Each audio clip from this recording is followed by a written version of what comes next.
good afternoon, and welcome to the Business Brunch, continuous professional development in bite-sized chunks over lunch. And today we're going to talk about procrastination. Do you procrastinate? Do you put off until tomorrow that which you could do today? Then today's show is for you. I know I procrastinate, and I've learned so much just recently, so we thought we'd share. Also, I am obviously with Sarah Farmer. Hello. Author, renowned author. With a million books beside of me. There you go. I've got mine. Behind me, it's everywhere. Yeah. Got mine. I can't bring myself to put the poster down yet, but I will maybe the week after next. So Sarah is an expert in this, not because she procrastinates, but she can help us to beat procrastination. So that's the topic for today.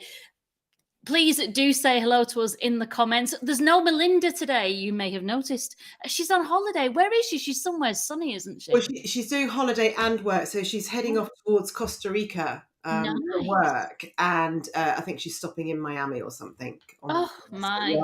So if you're watching this, she might be on a plane or she might be watching it. But hello. Yes. We're not jealous at all. Not at all. Not at all. So yeah, please do say hello in the comments. Let us know that you are there. We do go live on something like 11 or 12 different channels, so you might not see everyone commenting in your channel, but don't be shy. Don't be shy. Say hello. And if you've got any questions at all about procrastination, do pop them into the comments as well, and we will try to get to them in this next 30 minutes. So Sarah, are you going to have a look at the chat? Who's with us? I am. So we have Danny saying good afternoon. Good afternoon, Danny. And Andy says hello, enjoying the book. Oh, that's great. Cool.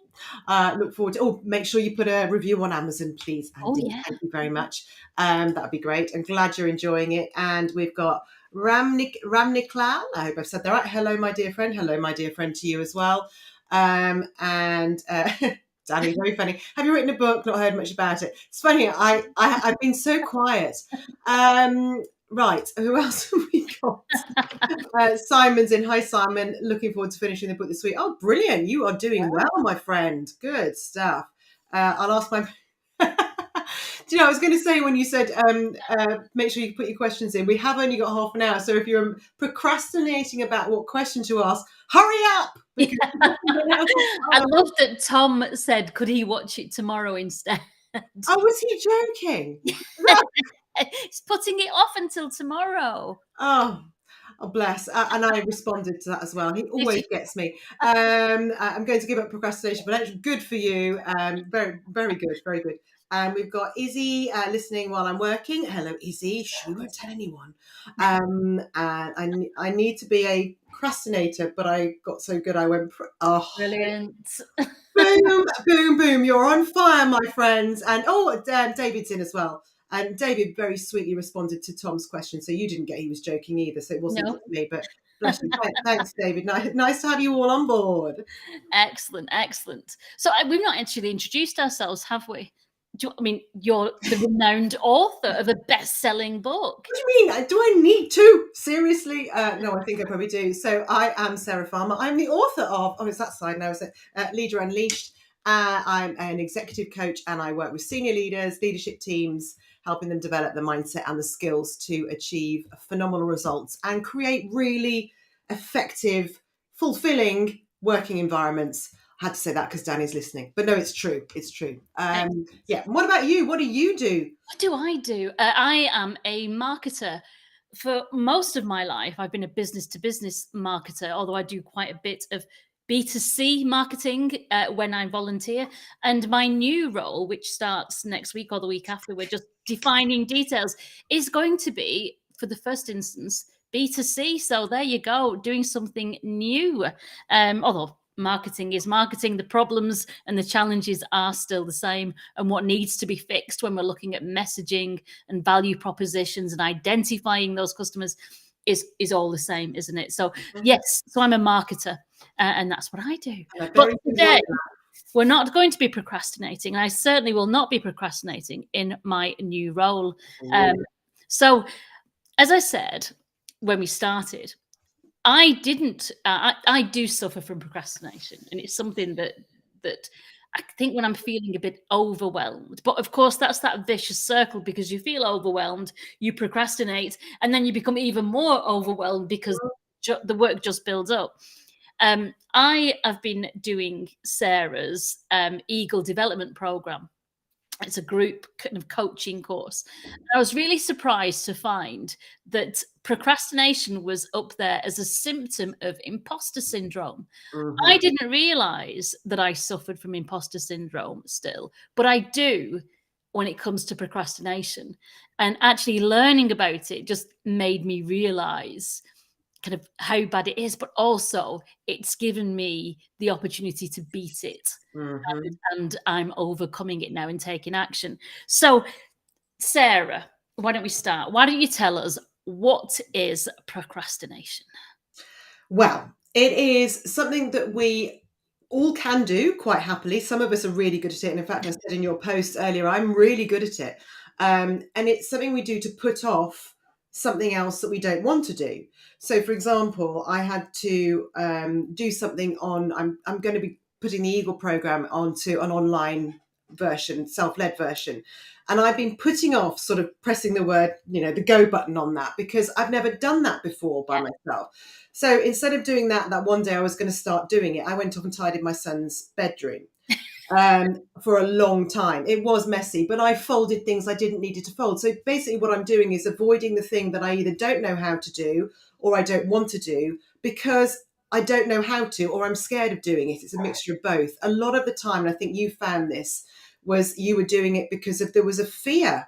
When you're coaching someone, they say, I'm just going to do another course before I start doing that thing, or I'm just going to do this before I do that thing that I really need to do. And you coach them and you ask them the questions why, and you dig deeper and deeper.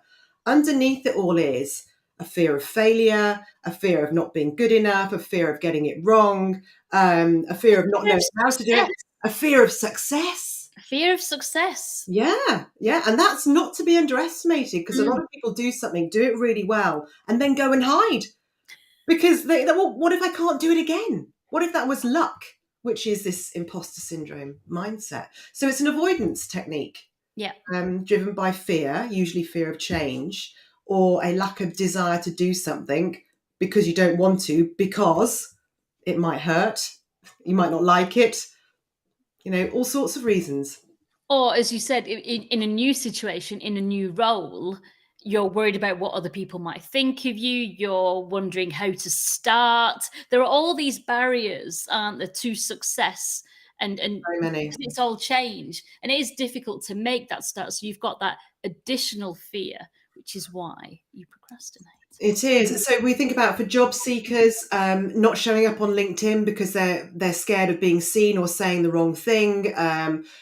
For Fear people of on judgment. Yeah. fear of judgment, onboarders, fear of making a harsh or difficult decision because they're brand new and they don't want to they don't want to make waves, but they know they need to do something. All sorts of things. It stops us from being more effective or as effective as we could be, slows down our decision making and everything. We've got quite a few. Do you want to pop the Yeah, so we've got the LinkedIn user. We can't see who you are, but I think that's saying that's me too.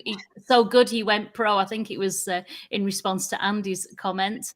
Um, we've got Joanna. I'm not sure how you pronounce it. Sorry. Hi, Vanessa. Good morning from New Mexico. Hello. Hello, me too. Hi, I'm lonely. And then LinkedIn user says, "Oh, this is so me." So this is I'm resonating. not alone. And Danny says, I'm going to put off future success to protect my short-term feelings or mood. It's true, isn't it? And this is, I think, and we can say that. How does it affect us? In that, what does it stop us from doing? It stops us from making progress, doesn't it? It does. Now, the thing is, sometimes we procrastinate for a good reason, and we need to remember that as well, is that there are certain things that we do need to think about more clearly and more carefully. And for those of us that are really expressive extroverts, hello, we can tend to jump in and say things before we think. So actually, the ability to slow down and think, it's not procrastination, but to think more clearly before we speak or do something isn't a bad thing. But this procrastination itself is really blocking us from doing the stuff that we need to do and we want to do. And as Danny's put beautifully, it's to protect ourselves from that thing. In the moment, I'll keep with the short term gain, but I'm avoiding the long term gain because I'm trying to keep away from the pain that could happen if I go there. And look at this, what Tracy's just written. I'm currently procrastinating about a job that's been offered. Okay. Oh, Tracy. So this is, I was going to come to this actually. We do procrastinate on purpose sometimes because there's a warning bell. And I know you and I have talked about the warning bells as you go through interview processes and things like that. The only way to know whether it's a warning bell that you need to take heed of, or whether it's you procrastinating, is by understanding how and when and why you procrastinate in the first place, which is what we do on the program. And right at the very beginning of the program, I help people to really understand themselves, what's going on in their mind, how they make decisions, why they make decisions, what stops them, so they can start to identify what is real procrastination, or am I stopping doing something for a really good reason? For example, if you're about to cross a busy road and a car's hurtling towards you, you're not procrastinating by looking at it going, I don't think I should cross. That's a good decision. Yeah. Mm-hmm. But our brain doesn't know the difference between a car hurtling towards us and whether a new job is just scary or not. Something's amusing you. I waved at Chris quietly because he came in and said, sorry, I'm late. So I just put and waved. And so Chris waved back. We can see you, Chris. Don't worry. We've got eyes everywhere. So back to that. Whose question? Who said that? Was Tracy, wasn't it? Tracy, yeah. Just have a real think, Tracy, about what is it that's really worrying you, that's causing the procrastination. Has there been some red flags? Have they been there all along the way? Is your gut telling you something you need to take heed of? Or is this you procrastinating because you do procrastination really well? And congratulations, a lot of us do. So dig a little bit deeper and make sure you're understanding where that fear or that worry is coming from. And even when you think that you've reached that answer, ask yourself another question. What else about it? What else? What else is worrying me? Where's that coming from? And see what you come up with. Because it might be telling you something for good. Yeah. Gut instinct is a good thing. Mm-hmm. So LinkedIn user says, I think my procrastination comes from situations in the past when peers were unkind and negative towards me. I lost my confidence. And that's really common, isn't it? Of course, we use our experiences, which then can bring fear. Yeah, absolutely huge. So I talk about in the book, at least I think I do. I might have taken that bit out. I can't remember now. I looked at it so many times and changed it. But did I mention I've written the book, Danny? So I talk about acute and chronic imposter syndrome. So a lot of the people that I work with will say, oh no, I don't think it's come from anywhere in the past. And then when we start to look back and I ask questions retrospectively about what happened then and where did that come, when was the first time you noticed that happening? People will often go back way into their childhood and go, oh God, I remember I was sat on a bus and this person said this to me. And actually it was the first time I felt that thing. And I'm not a counsellor. We don't stay there forever and go digging deep into that, but it's really useful to know where it started. For others, they've never had imposter syndrome before. They've been, relatively confident, but then a life thing happens. They've lost their job. They've given up work for 4 or 5 years and had children. That's a massive one for women and for men who they're not having children, but if they're taking paternity leave and taking time out. The women returners group, they're a real hotspot for imposter syndrome. They may never have had it before, but you give birth and suddenly you think you're no good for anybody because you can't work 9 till 6:30. You can't do this. You can't do that. So it can be, chronic and a long-term one, or it can be that it's an acute reaction to a specific situation. Illness as well is another one. So Chris says, I procrastinate when I feel overwhelmed, which is quite often right now. And that's mine because I like to be busy. I keep myself really busy. I've got so many things going on in my life with work, with Rivington, where I volunteer, with home. I'm a single mom. I've got a house to look after. And I like to be busy. Yeah. I like to be busy all the time. But then I get to those points where for some reason I start feeling overwhelmed and everything slows down. everything slows down and I procrastinate. And of course, then it just builds up. We were saying earlier, weren't we, Sarah, that it comes from a fear, it comes from change often, and it's a new project or something new that gives us the fear. And we quite often might say, kind of chastise ourselves and say, oh, we're being lazy when we procrastinate. But it's not laziness, is it? No, it's absolutely not. And there's a lovely video I share on the program, which I think it really resonated with you, wasn't it? And it hit home is that laziness, what appears as laziness in a team full of people is often just exhaustion through change. So we can often think that people are being, I've talked about this and we've talked about change in the past on these programs, but change can be really exhausting. It's burning energy because we're learning to do something new. We're changing neurological pathways and we're fighting the urge not to change, because change elicits a fear response. So there's so many things going on within our brain that causes this situation, and it can slow us down. And suddenly we may look like we're being really lazy, and we're not. We're just knackered. Yeah. Absolutely knackered. And you raise a really interesting point about being a single mom, running a home, doing Rivington, looking after your son, working, everything else. And you do that, and you're burning your energy constantly, and then suddenly your tank is empty, and you're like, I can't do that. I can't think straight now, because you haven't got that energy to be mindful, because you've been so mindful, and like your mind's been full for so long. Yeah, it's been full rather than mindful, and you're exhausted. We need to remember we've only got one tank of energy. It doesn't matter how you're using it. There is just one of them, and the more we drain it and don't put back in, the more likely we are to end up, wafting around when serious decisions need to be made because we haven't got the energy to manage it. Yeah. So Chris says he's forgotten how to be lazy or how to relax because of course Chris, if you don't know him, runs the Hope for charity. Yeah. Very, very busy doing such great work. And yet, of course, you're carrying that huge weight on your shoulders, and you need to kind of allow yourself time to knock that weight off for some moments for yourself. So let's have a look. Can I just comment on that though? Because bizarrely, I wrote a post on that this morning, which I haven't posted yet. And it's a picture of Lorraine, my VA, who's amazing, sent me some lovely tulips. And it's a picture of the tulips when they arrived on the book launch, and they're all like upright and turgid. Love that word, turgid. And then there's a picture of how they are now, which is like droopy. Now, because I've been writing the book for a year, done the book launch, yay, hit #1 on Amazon.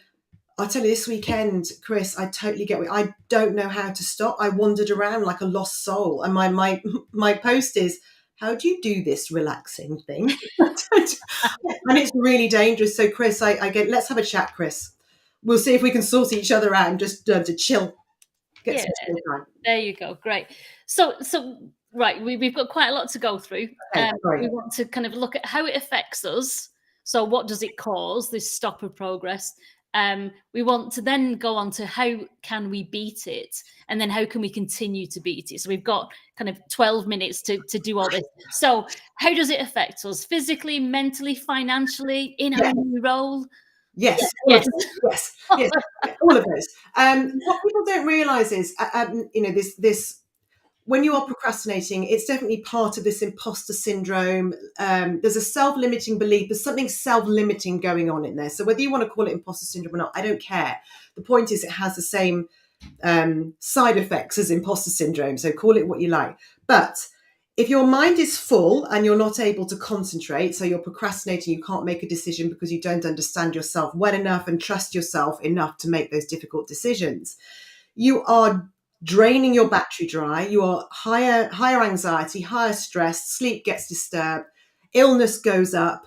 If you've got a team of people doing that, you've got quiet quitting, you've got presenteeism, you've got absenteeism, you've got attrition rates going up. So the cost, when we look at finance for a business of not helping people develop this more mindful mindset, sorry, the dogs are going off, is astronomical. But to us, the clients that I see one-to-one, they're missing out on job opportunities.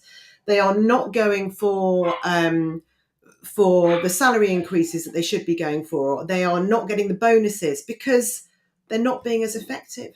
And when you're not being as effective, you start to irritate yourself more, which means you can't perform as well. It's like a vicious circle. It just It is goes a on vicious and on. circle. Yeah. Now, same with the whole kind of the overwhelm thing. The pressure was on to get a job. And so I was kind of overwhelmed and procrastinating, but Yeah. sat here at this desk from 7 in the morning till gone 7 at night. And I wasn't exercising. No. So as well as that mental load that you're carrying and the stress, I wasn't getting out as well. So that physically, like you said, it's a vicious circle. It all affects everything else, doesn't it? Yeah. And then someone does want to interview you, and you're like a coiled spring. And Pale. yeah, I've got to get this job, and I've got to do this, and it just affects everything that you say. It affects how you communicate. It affects how you think. We mustn't underestimate this mindful mindset, Mhm. an exhausted mindset, because it does impact us to a considerable extent. Okay, so let's move on now. It does affect us physically, mentally, financially. It Yeah. affects our teams. It affects our businesses. I put a post on this morning about Lord Lever, William Hesketh Lever, and how much he achieved in his life because he didn't procrastinate. So check that out. If you want to Okay. find out more. But how can we beat it? Well, one of the ways that I beat it, because I still do it, is learn to understand yourself better, learn to lead yourself, understand why you do what you do, how you make decisions, why you make decisions, how biased you are towards yourself and others. I mean, that's always a massive eye opener. Understand the ripple effect of how your behavior is affecting not just you, but everybody around you. So many leaders out there that are procrastinating or have this imposter syndrome mindset, and they are affecting their whole team. Which affects the business results, bonus, salary increases, it goes on and on and on. Learn to understand when you're doing it and why. Yeah. If you don't understand why, speak to a coach. It doesn't have to be me, but speak to somebody that will dig deep and help you see it. Because once you've seen it, and we've done this on the course, and I've seen you suddenly go, whoa, I've just seen this happening again, is you start to see it and recognize it more and more. So you become consciously aware of it. Now, even when I choose to procrastinate, and I use the word choose here on purpose, it's because I'm consciously aware I'm doing it, which gives me the power to continue or not. Most of us are doing this unconscious and don't realize the damage we're doing to ourselves and to everybody else. Yeah. I want to say damage. I'm not saying you're killing anybody, but I just mean the little incremental differences you could be making in a positive way to people. Yeah. So learn, understand, notice, and then choose. Do I want to carry on or not? Mm-hmm.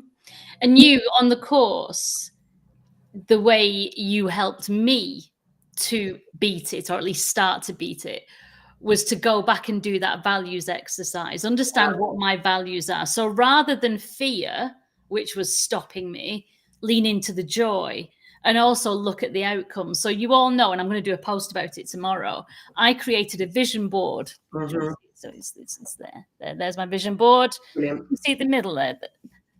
I am purposeful, powerful, invincible. So that came from doing Sarah's course. I'm not procrastinating. That was my enemy. I'm now purposeful. So I'm leaning into that vision and know kind of what I can achieve if I put joy into the things I need to achieve and stop procrastinating. So I'm leaning into the joy and looking at the outcomes. So better health, better job, better career, better everything, and happier family. Because a lot of it is about supporting my son as he moves to a new school and do all these things and walking the dogs who are trying to get our attention now. So yeah, leading to your values and look at that outcome, look at kind of how much more you could achieve if you just got that out the way and just did that. And I think when it comes to making decisions, it's about trusting your instincts, trusting your expertise, trusting your experience. And, don't worry about that because the decision you could make now is the same decision you'll make tomorrow. Just do it. Yeah. So this thing about having an idea, unless we've got something exciting that's more exciting than the fear of doing this thing that's going to probably cause us a problem in our brains, you've got to have this excitement of what is possible instead. So, it could all go horribly wrong and I might fail, or wow, what if? And when we get people, or when I get people, like you've done, is to really think about what that the positive is, if that can be more exciting and more attractive than the other side, the fear, then we can go somewhere. If you know what you're doing, you're more excited about going towards the positive than staying in the negative, then we can go somewhere. Excellent. Let's have a look at some of the comments. And then the final thing is then once we've kind of realized in ourselves what's holding us back, why we're being held back, and we can understand it and we can build that excitement for that future vision, then we'll look at how can we continue to beat that and continue to keep that up. But let's have a look at some comments first. So Chris says he'd love that, Sarah, to have that chat. Thank you. Let's do it, Chris. Yeah. I'll send you a DM afterwards. Danny says it's an extrovert trait. We get charged up and then we get struggle to go back to neutral. Yeah, very much so. I am a dopamine addict. Here's another dopamine addict. There you go. Dawn is currently relaxing on the sofa after a marathon yesterday. You did it! Yay! Didn't procrastinate there, did you, Dawn? Absolutely amazing. Danny says we can't keep chopping the trees. We need to take time, stop and sharpen the axe. Very true. The dog agrees. Oh, the dog agrees. Sorry. And then our LinkedIn user says that he or she is so glad that they're listening today. Thank you. Thank you for joining us. Joanna says, I needed to hear this morning. Thank you. Procrastination is our middle name. It is for many of us. It is. It really is. An all positive outlook. This is good. And then, the invincible Vanessa. There you go. That's where we're going. That's where we're going. So, okay. How can we continue to beat procrastination, Sarah? Practice. Not practice procrastinating, practice. Practice. So first of all, do all that stuff, learn about it. If you haven't got the book yet, read the book. If you don't want to be coached by me and you don't want to come on the program, at least read the book because it's in there how to do it. I've tried to give as much away as possible to make it as accessible to everybody to learn how to do this. Understand yourself, learn to lead yourself, notice when you're doing it. Think about what you want to be doing instead. That's the biggest switch, and have a reason, a really good reason, your values, everything, what you really want to do instead, what you want to be when you grow up. And then just keep catching yourself and don't berate yourself when you do it. There's no point giving yourself a hard time. The more you start to notice, the more irritated you'll get with yourself. And then you can start to do something about it. But we're all living this unconscious procrastination lie where we pretend we don't do it. We just, what I think I was mentioning to you earlier about one of the classics from a client of mine is I'll just go on another training course before I do this thing. I just need to get another qualification. No, you don't. It's pure procrastination. You're already good enough. And actually, that reminds me, a program I started last year with Daniel Priestley, a KPI program, Dent Global. Really, really good. The first thing they said to us was, you are already sitting on a mountain of value. And we forget where our value is. Yeah. And that's what's causing us to feel lesser, smaller, procrastinate, fill our minds with negative self-talk, you name it. So just keep practicing and noticing. Yeah, because as you said before, it's this strive for perfectionism, which doesn't exist. Nope. It stops us taking action because we want it to be perfect. And doesn't exist. Yeah. And I liked it when it was a real learning when Odessa Sherrard came on and she said, with posting on LinkedIn, don't hold back, don't wait for perfection, actually open the conversation. You don't have all the answers. So if that's what's stopping you from posting, then don't, because you want to open the conversation on LinkedIn to get more answers and get more ideas. So don't wait for perfectionism.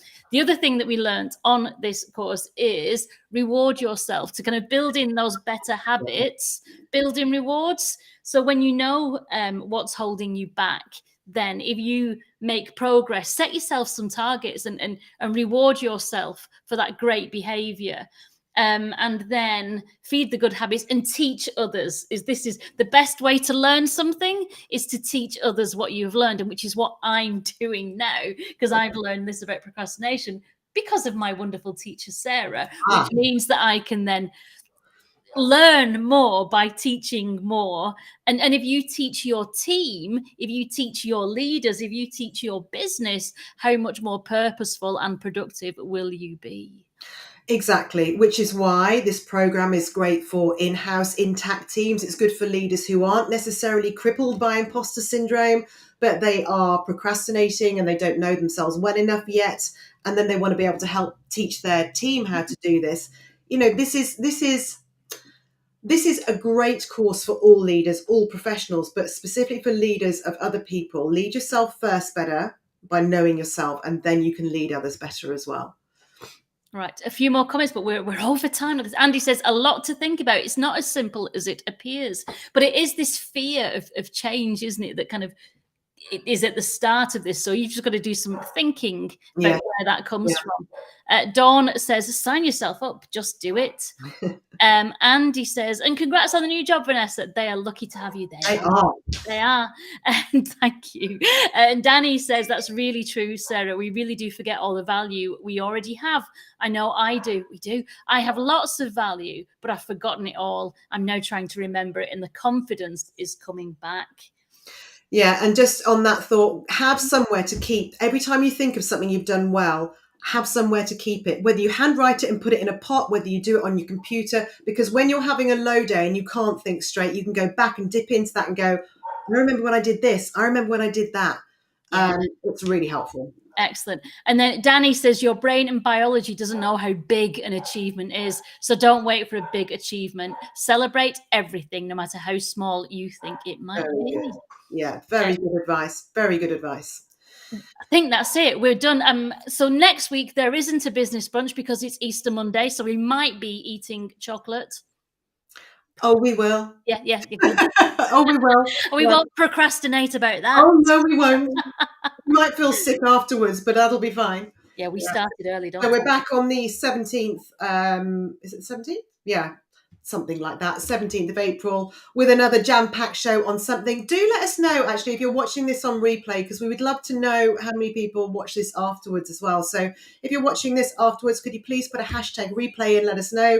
If you've got any questions, pop those in, tag us in, and we'll come back to you and answer you. And also let us know if you've got any topics that you would like us to cover, because we love to chat about all sorts of things. So, tell us what you want to learn about, and we will do our best to either do it ourselves or bring the experts in. Fabulous. Until then, have a fabulous Easter break. Happy Easter, everyone. Thank you for joining us.